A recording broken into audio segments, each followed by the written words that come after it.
All right, so I had another story. So one of our used car dealers from American Auto Group had one of their finance companies out, and obviously the finance outside sales guy is a salesman.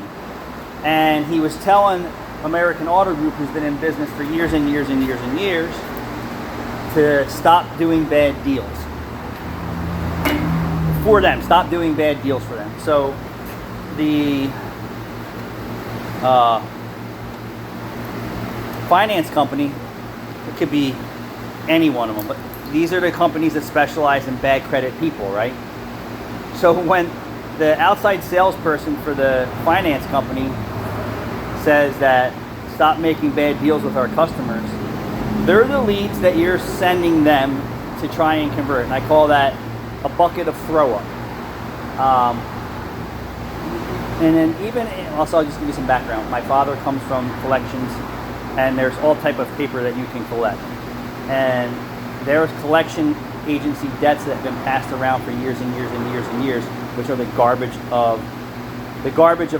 I mean, you might have a 2% chance of getting any money out of that customer or that client or whoever, that person who's in debt. So this used car finance company, and there's so many of them out here, was trying to tell them to stop making bad. If it's a bad deal, don't make the deal happen. Like, just walk away from that deal. And he's like, well, what other deals would you like me to make with the customers that you're attracting to my business with your finance plans?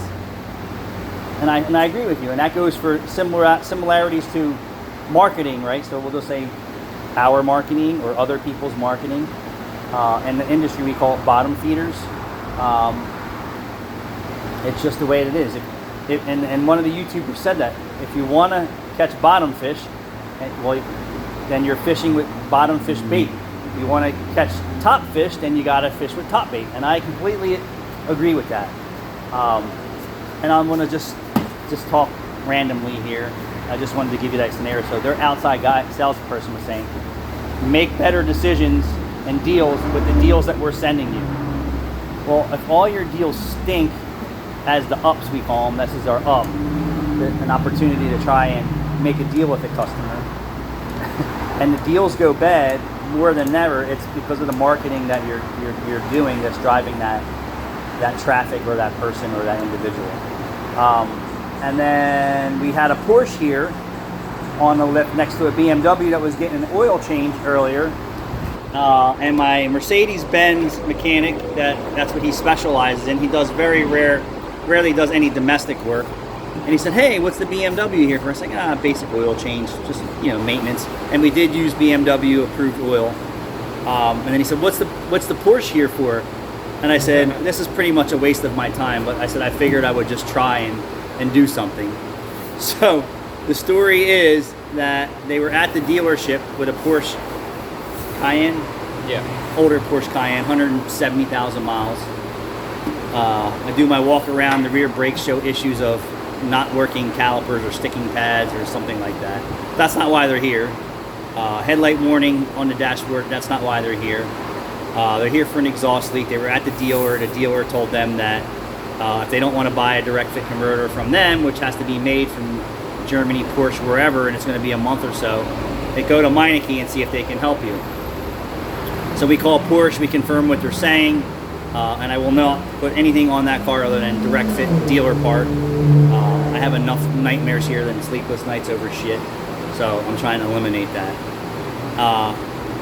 The part cost X, the part list for whatever, plus the gaskets, plus the time. So it turns out to be like a $4,000 job to replace the 170,000 mile worn out front pipe, which has the flex in it, which isn't in an easy location. So then Rachel's like, will you be willing to make the flex pipe? I said, I will.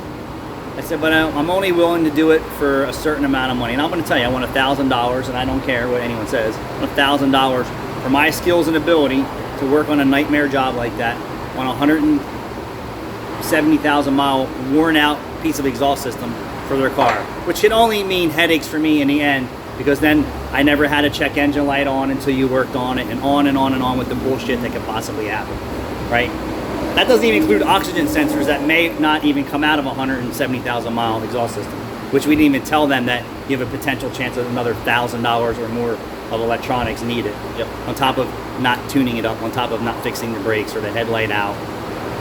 So then the lady was saying, well, can you check my brakes and tell me what's wrong with that? She goes, well, for fixing your exhaust, we will.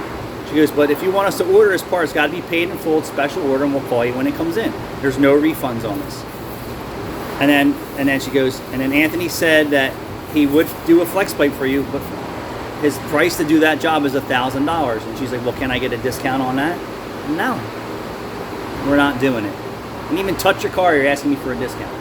And then we're going to get back to the brakes. And then she's like, well, can't you just check the brakes while it's there? And she's like, yeah, for an additional $90, we'll diagnose what's going on with your back brakes. We just did a visual inspection, and we seen a problem, but you want to know exactly what's wrong with it. Either you're putting new pads and rotors on it, and then when we're in there, if there's anything else, we'll let you know, or you're going to pay us to take it apart and look at it properly. Mm-hmm. She didn't want to do that either. So this is what I mean. You were already someplace else. They told you what was up. They advised you to come to the specialist, and then you want to chop me and ask for a discount. I'm not doing it anymore. Not doing it anymore. Just the way that it is. But it's not worth the time. We have enough other work to supplement. Yeah. And then I was telling them about how American Auto Group's outside sales rep for some bad credit financing company who sends them leads, right? So they can get deals done, told them to stop making bad deals with the customers that are sent there, you know what I mean, or attracted to their location, because I'm sure it's like, oh, we'll go to American Auto Group. They do buy here, pay here, bad credit, bankruptcy, all that shit. Yeah. And Mike's like, these are the people you're sending me to try and make deals out of, and then you tell me don't make a deal with these people because they're all bad deals. How do I make peanut butter and jelly out of throw up? You can't. So if that made sense to anybody out there. Bottom feeders, right? Bottom feeders. What else was I over there going to use? Asking me for a discount before we even get into working on your car when you know the job's $4,000 or $5,000.